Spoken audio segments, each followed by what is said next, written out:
Amici e amiche di Play with Prince, benvenuti e benvenute in questo video in cui vi parlerò di un gioco che mi ha intrippato davvero molto quando è uscito per la prima volta anni fa nel lontano 2009, ovvero Might & Magic Clash of Heroes, rilasciato all'epoca da Capybara Games su licenza di Ubisoft. E voi starete pensando, Prince, ci parli di un gioco del 2009, non è che sei un tantino in ritardo?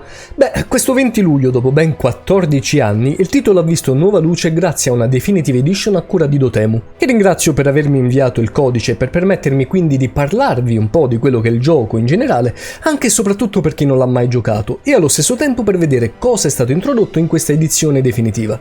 Questo video non vuole essere una recensione, ma piuttosto un modo da parte mia di portare alla vostra attenzione una vera piccola gemma videoludica, che sono sicuro vi attirerà non poco se siete amanti del genere.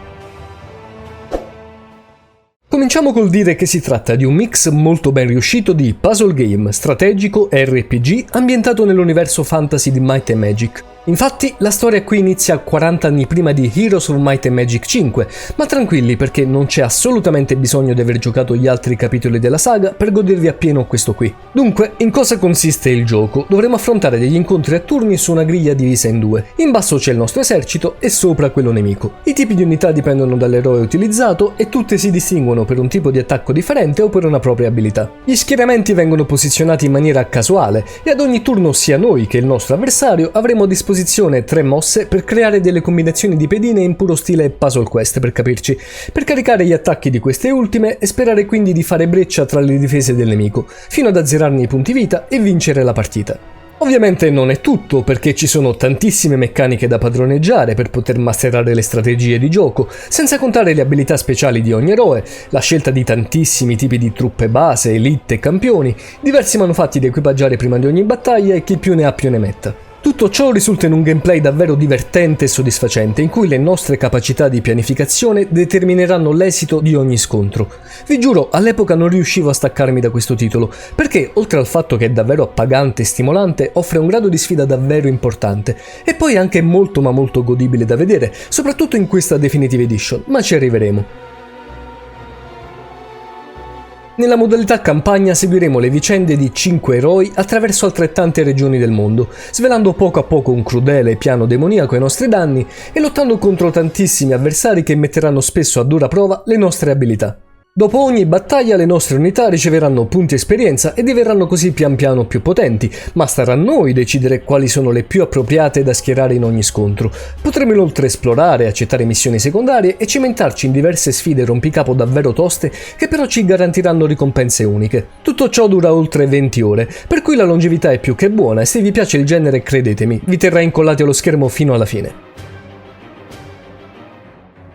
Passiamo dunque alle novità di questa Definitive Edition. Tanto per cominciare comprende anche il DLC I Am the Boss, che permette di utilizzare uno dei 4 villains in tutte le modalità tranne la campagna. Se escludiamo quest'ultima potremo infatti lanciarci in battaglie rapide 1 contro 1 o anche 2 contro 2 sia online che in locale, scegliendo l'eroe che più ci garba. Nella versione base c'era solo la possibilità di giocare online e solo in 1 contro 1, ma purtroppo nemmeno quello è più possibile in quanto i server furono chiusi ormai tempo fa. Di conseguenza, questa Definitive Edition rappresenta in tal senso un modo per rivitalizzare il gioco e per ampliarne le modalità, con l'aggiunta appunto di una modalità multiplayer perfettamente funzionante sia online che offline.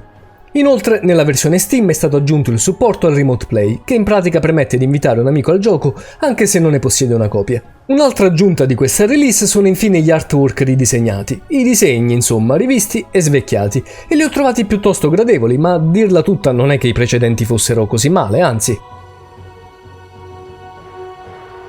Facendomi un giro tra i commenti degli utenti ho notato però un certo malcontento, non perché il gioco non sia valido, ma perché sembra che le novità di questa edizione non valgano il prezzo del biglietto. In effetti, se già si possiede la versione base, il passaggio a questa Definitive Edition non vale forse la pena, anche perché onestamente l'avrei messa a disposizione gratuitamente dei possessori del gioco originale, o almeno avrei garantito loro un forte sconto. D'altro canto, se vi approcciate per la prima volta a questo titolo, questa edizione definitiva potrebbe proprio fare al caso vostro, e nel momento in cui pubblico questo video è scontata a 15 euro anziché 18, per cui se vi piace questo genere di gioco fatevi un favore e approfittatene, vi garantisco che ne vale la pena.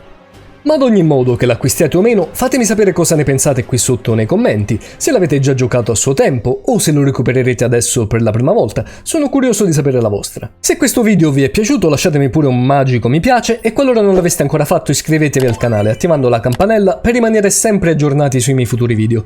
Detto questo, seguitemi anche sui vari social che trovate qui al lato e in descrizione, sul mio canale Telegram e su quello di Videogiochi News con le loro tante offerte sul mondo gaming. Io come sempre vi mando un forte ma forte abbraccio e ovviamente ricordate, giocate con passione. Alla prossima e ciao a tutti!